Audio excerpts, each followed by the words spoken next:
It's Father Time NC. We're here at North Carolina Raleigh 2A rally. Right now the science rally is going on. Waiting for the Second Amendment rally to start Saturday. 11:47 a.m.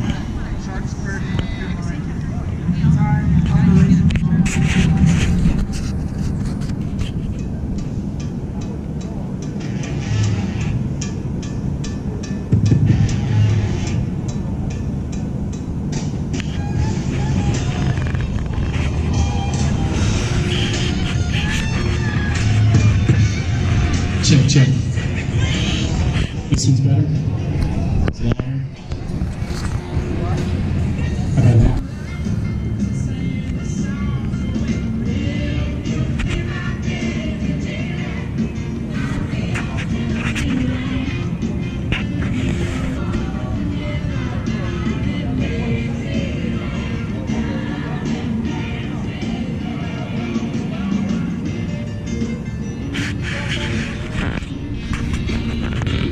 Evidently, you can't have flag poles to hold your flags. They're taking everybody's flag poles.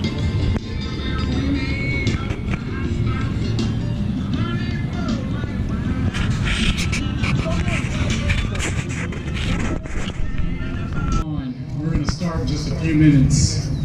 So if everybody could please start moving towards the line, that'd be great. Thank you.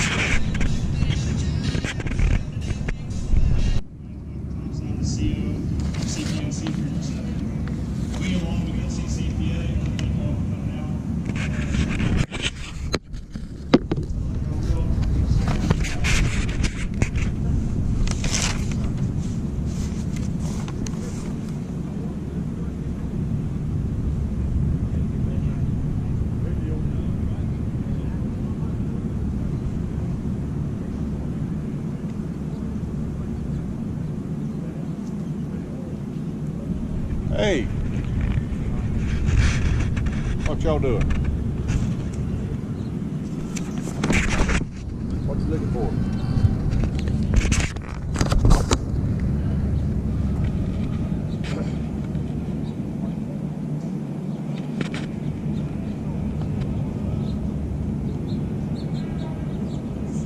Yep.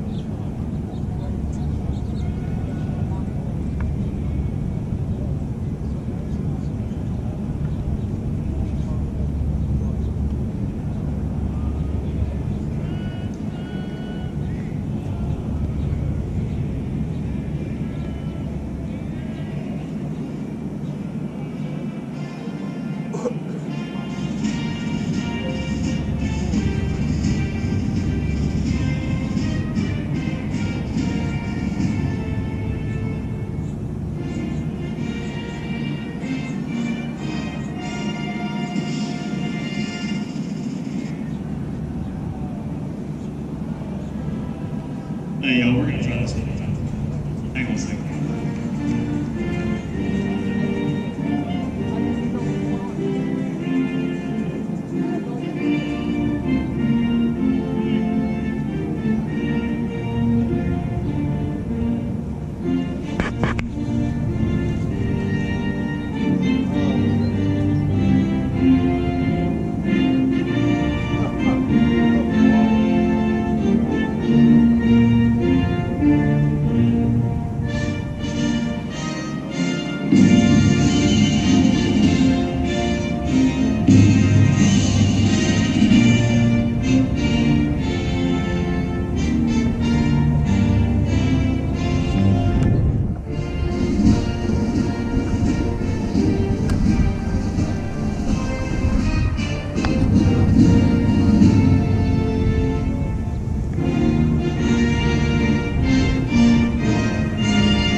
here to introduce a contract with America written by Tim Irving of the South Carolina Captain of Light Militia with the help of Jesse Rood, Mark Conrad, and David Clayton. We encourage everyone to obtain a copy, read it, and take it to your local representatives, elected and appointed officials for their signatures as well.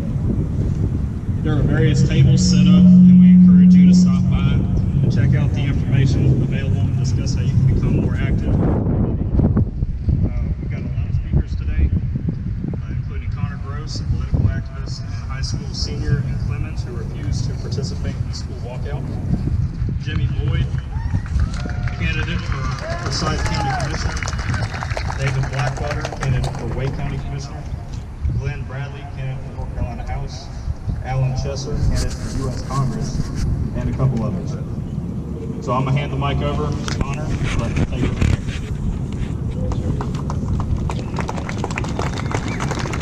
Thank you. You're welcome. Hey! Connor Brown's doing an interview right over here. Oh, okay. We'll let him finish that up and then we'll do mine.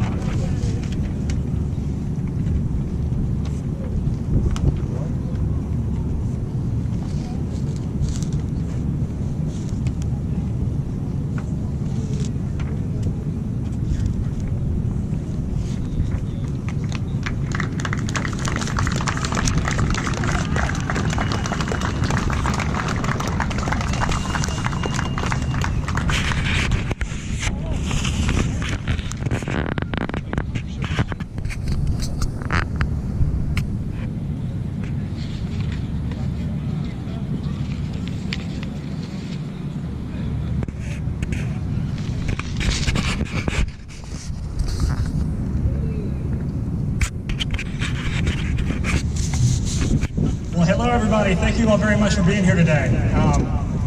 You know, it's always, as I look at what's going on in our country, I always know that there are people that hold the beliefs that we have, but having the courage to stand up and tell people that you have these beliefs and act on them is a whole nother story. And you all have proven, we've all proven collectively that we're willing to act on our beliefs and show people what we believe in. And that's very, very important. So thank you all for being here. For those of you that I have not had the privilege to meet, my name is Connor Gross. I am 18 years old. I'm a high school student from Clemens, North Carolina, right outside of Winston-Salem. Yes, I am a teenager.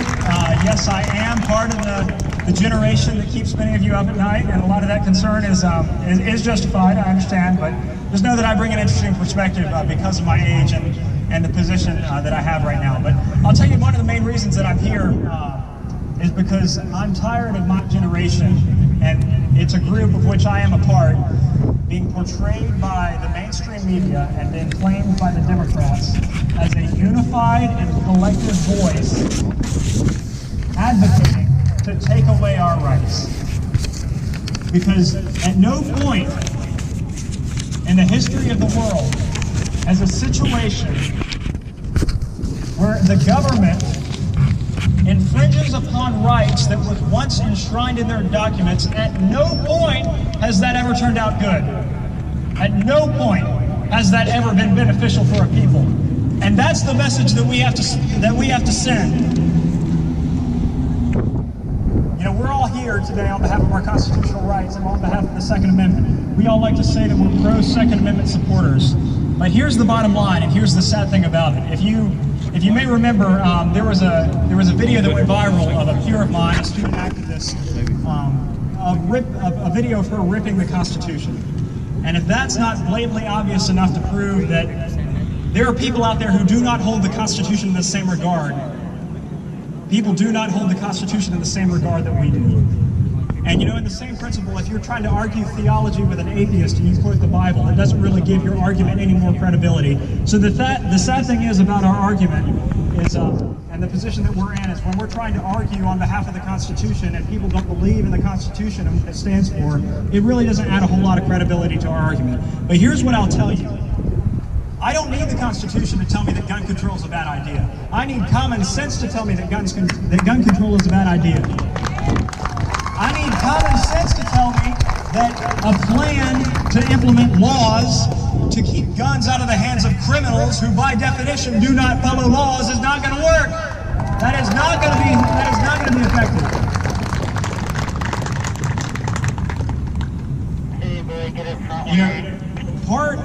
makes this issue so divisive, and part of why this should not be such a divisive issue, is because nobody here is arguing that we don't have a problem. Everybody here should recognize that we have a problem. Everybody here and all across the country was mourning when the tragedies happened in Florida. For me as a student, I see how exciting this stage of our life is. I see all the opportunity, the uncertainty, but the excitement that comes with that. And it breaks my heart to know that some of my peers in Florida, 17 of them are not going to have that opportunity.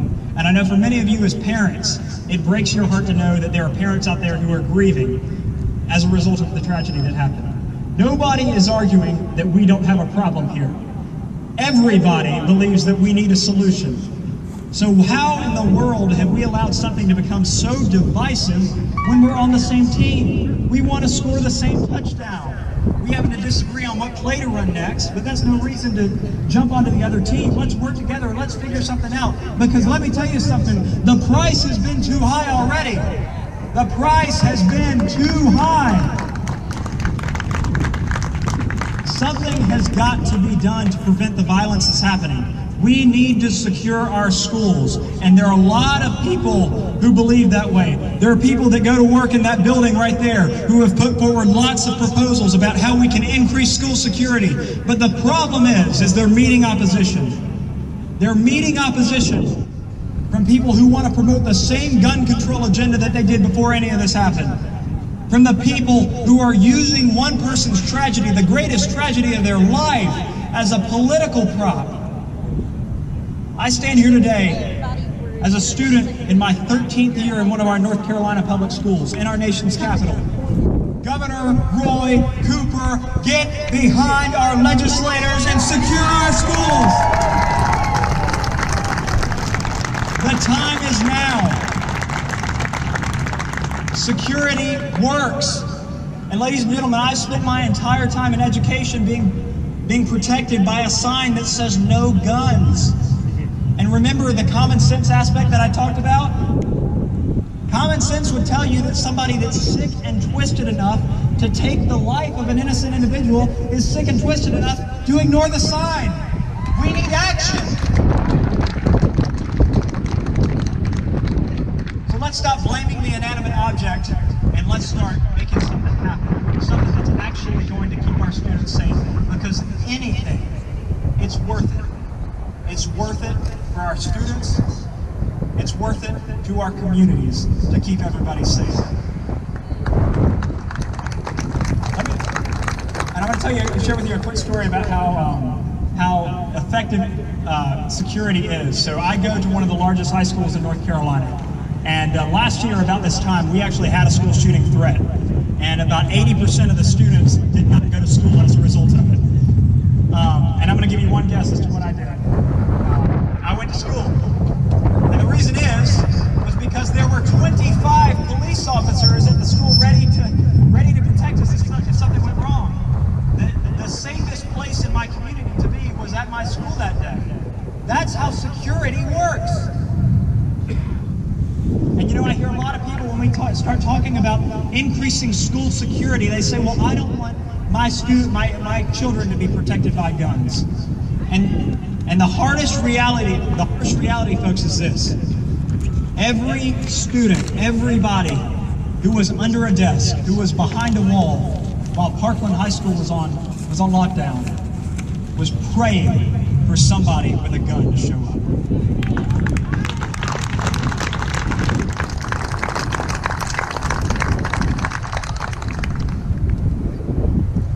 It's time for action, and it's action that I hope that we can bring. Being here today is great, but really we need to be calling our legislators, calling all of our elected representatives to make sure that we get something done. And I'm going to leave you with a few thoughts about my generation, because I know that that's a significant concern of everybody's. Great segue. Well, listen, great segue. Because you know there's a lot of name calling that goes on. You can call it snowflakes, crybabies. There are a lot of names for young people that we can call. Anything else? Tide Pods, thank you. There's a lot of names that we can call. But the way to defeat all of them, whatever you want to call them, is not to lump all young people into a circle and say that we're all crybabies, but it's to support young conservatives. We need young conservatives. Quite frankly, I need some help. At some point, I got off the straight and narrow and decided to get into politics. Folks, I need some help because we've got a battle ahead of us. But you know what? It's a battle worth fighting. It's a battle worth fighting because we have a government that needs to be reminded to act within the will of the people and the bounds of the Constitution. We have a country that is too great to give up on, that we've received from the greatest generation that's ever lived. We have a nation that was founded upon the American idea, the idea that anybody from any circumstance can achieve anything through hard work and smart decisions. And we have a God that's never failing. Folks, thank you so much. God bless you all. God bless America. Thank you all.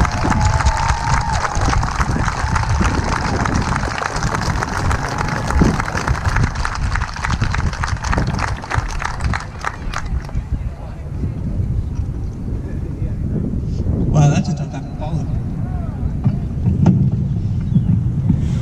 Alright guys, my name is Cameron Williams. I'm David Blackwater's campaign manager. I'm going to tell you a little bit about myself and a little bit about him before he comes up to speak. But as Connor was saying, we do need a lot of young conservatives to come up. And I'm in that same boat. I'm 21 years old. And Connor's fighting a good fight. We need a lot of help, and especially the way college campuses are today, especially in the UNC system. You know, a lot of them are left-leaning. So we need all your help, anything you can do. But enough about me. David is currently a law enforcement officer that is serving his community, and he's running for the Wake County Commissioner's Office in District 6. We have a lot of things that we are holding true on our platform, and one of those is definitely for, common sense gun control. I'm going to take this out. And what I say by common sense gun control is we don't want to ban any kind of weapons. What we want is mental health to be the forefront of the issue. All right, we don't want the crazy people that will run into a high school and shoot 17 people to be able to easily get their hands on guns. All right, we want people that are law-abiding citizens to be able to protect themselves from any and all threats. All right, another thing that we have that we are standing true to is the opiate crisis that is going on here. All right, now I personally, my mom is going to West Virginia for a funeral because her 19-year-old cousin overdosed. So that is something that I really hold true, and that is something that we are fighting for here, especially in one of the biggest counties in North Carolina. Yeah, and so that is one of the things that we are pushing for here in Wake County. But enough about me, enough about what David is. If you have any questions, I'll be off to my right, your left. I've got some business cards and we'll be able to answer any of your questions if you have any. But give it up for David.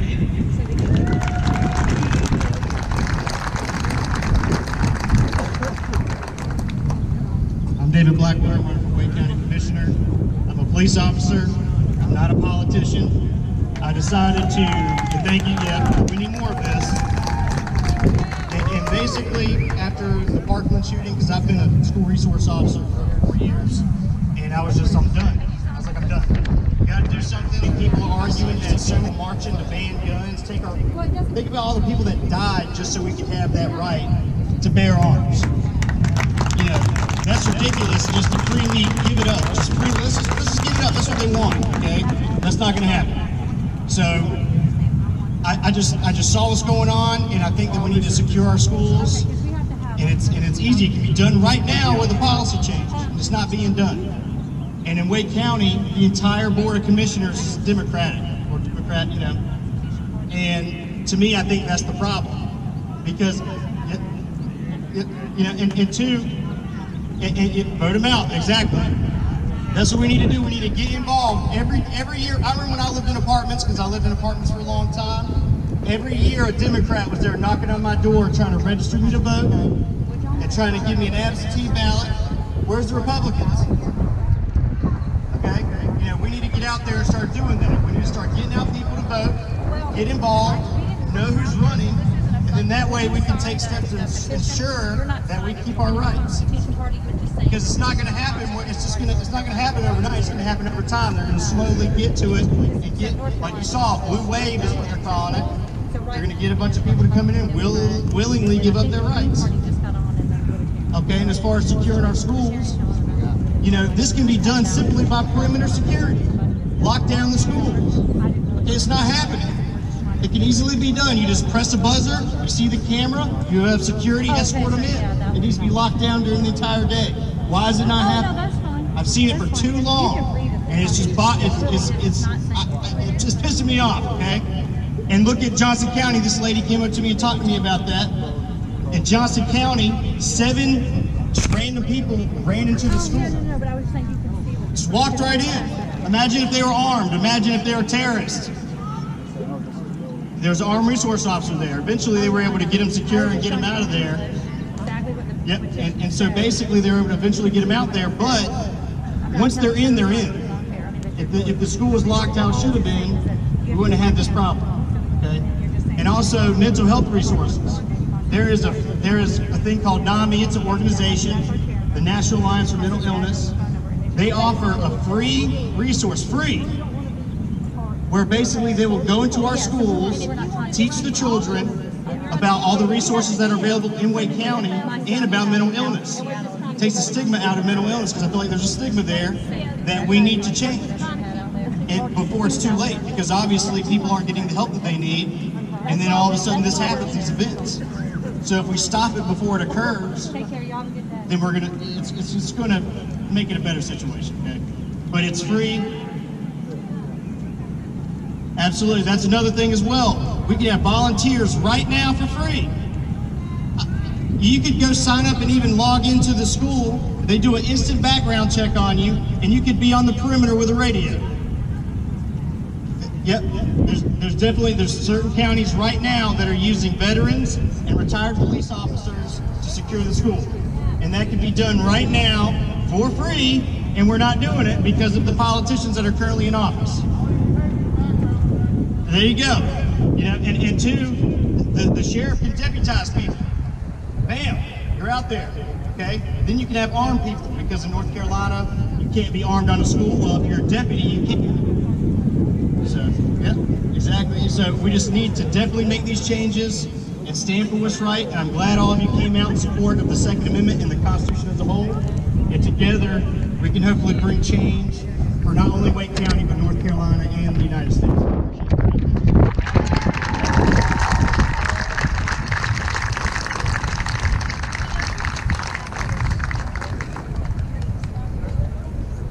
Here's Glenn Bradley. He's running for NC House 7. Hey, how you doing? Thank y'all so much.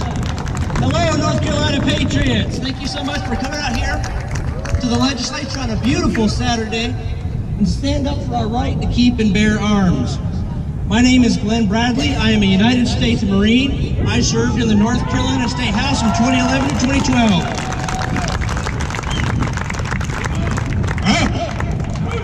I helped enact Castle Doctrine in North Carolina.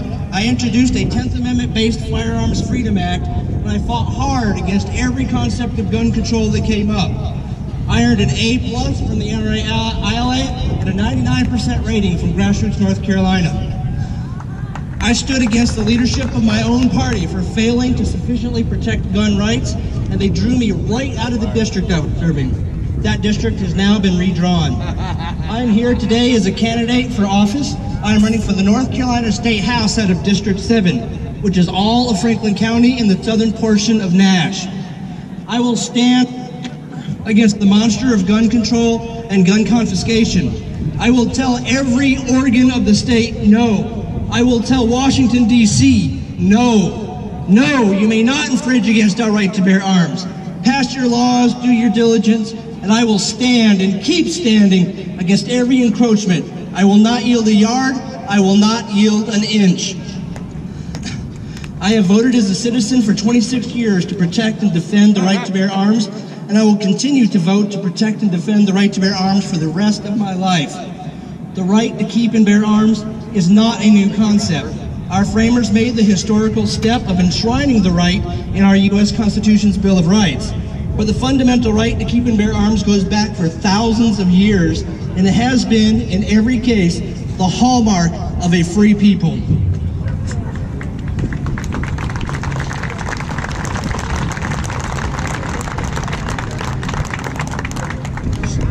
From King Leonidas of Sparta, who famously told Xerxes, "Molon labe," which means come and take them, to Cicero of Rome, a free people must not be disbarred of arms, and any people who have been disbarred of arms are not a free people.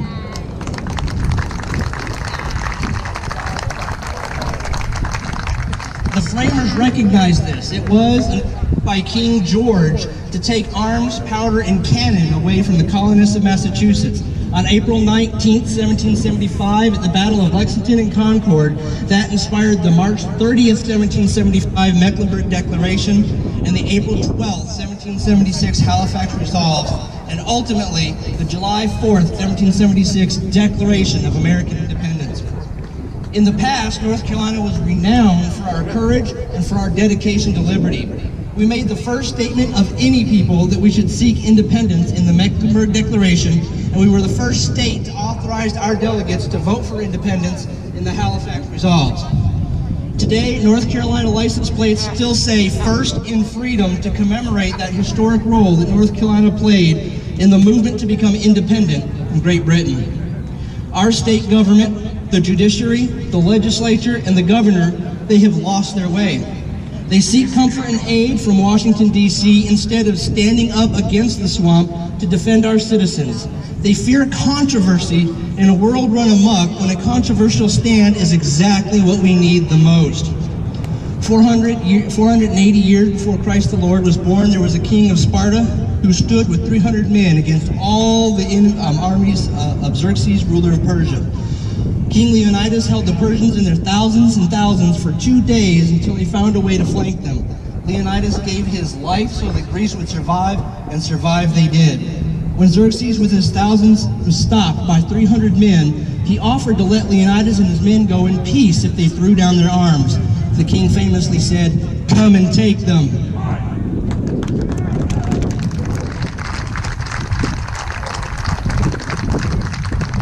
This sets us apart in history as a people. Everywhere else around the world, as freedoms have come crashing down and as communists and fascists have taken control and enacted strict gun control regimens, the people of the world have laid down their arms. They took the deal with Xerxes. They wanted peace and security over freedom. But here in the United States, and particularly here in North Carolina, we will not lay down our arms. We will not go quietly into the gulag or the pulpit. Here is the last bastion of freedom on earth.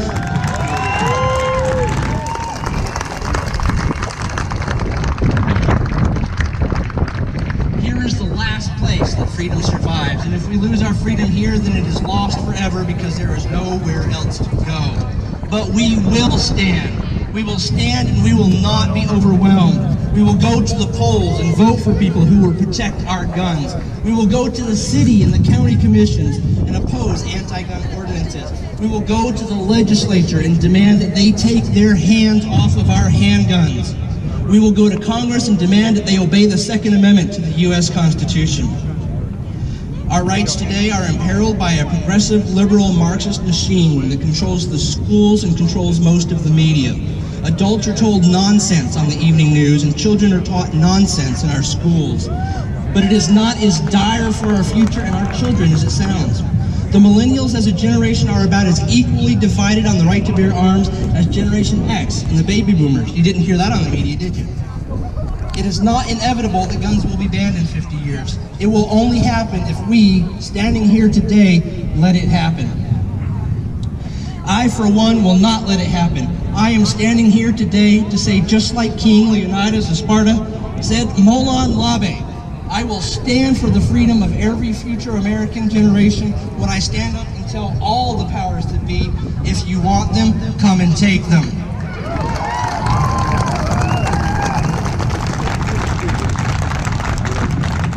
But listen, it doesn't have to go that way. It doesn't have to go down like that. The American gun owner has the most powerful voice in American politics, but only when we are united. Just like Benjamin Franklin said to the 13 colonies, join or die, so too will I say it to every one of us. When Clinton enacted the so-called assault weapons ban, gun owners got outraged, stood up, and cleared the decks in Congress. Since then, we have gotten many of these gun control schemes reversed. Since the gun owners of America have stood up, nearly every state in the Union has relaxed gun control. We have been winning. But we're slowing down because we are becoming factionalized. You have all these divided groups and the Republicans rolling over in this very General Assembly while we argue amongst ourselves. If you support the right to bear arms, if you oppose all these worthless gun control schemes, then you are my brothers and you are my sisters, and we can come together around this issue and stand up with the largest coalition America has ever seen and put down these Marxist schemes for a century. One thing we can all start to do right now is to support our gun rights activists and candidates. You have strong organizations in North Carolina like Grassroots North Carolina and North Carolina Gun Rights.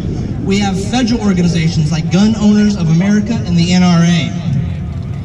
Get involved, get activated, get answers from your candidates for sheriff where they stand on gun control and whether they will comply with or oppose gun confiscation schemes, whether ordered by Washington, D.C. or by Raleigh. Vet your candidates for town or county commission, for the General Assembly, for Council of State, and for the governor. Learn where they all stand on guns and support those who will defend our rights. Get involved in and vote in the primaries. Volunteer for and donate to candidates who support gun rights. Most importantly, fire anyone who supports gun control.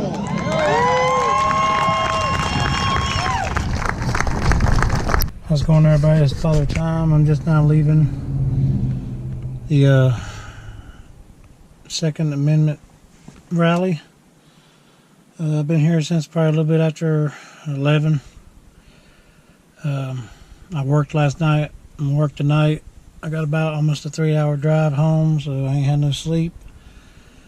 So I recorded a pretty good bit of it. They still had some more speakers, but I gotta get home and get a little bit of rest, take me another shower before I go to work, and work all night.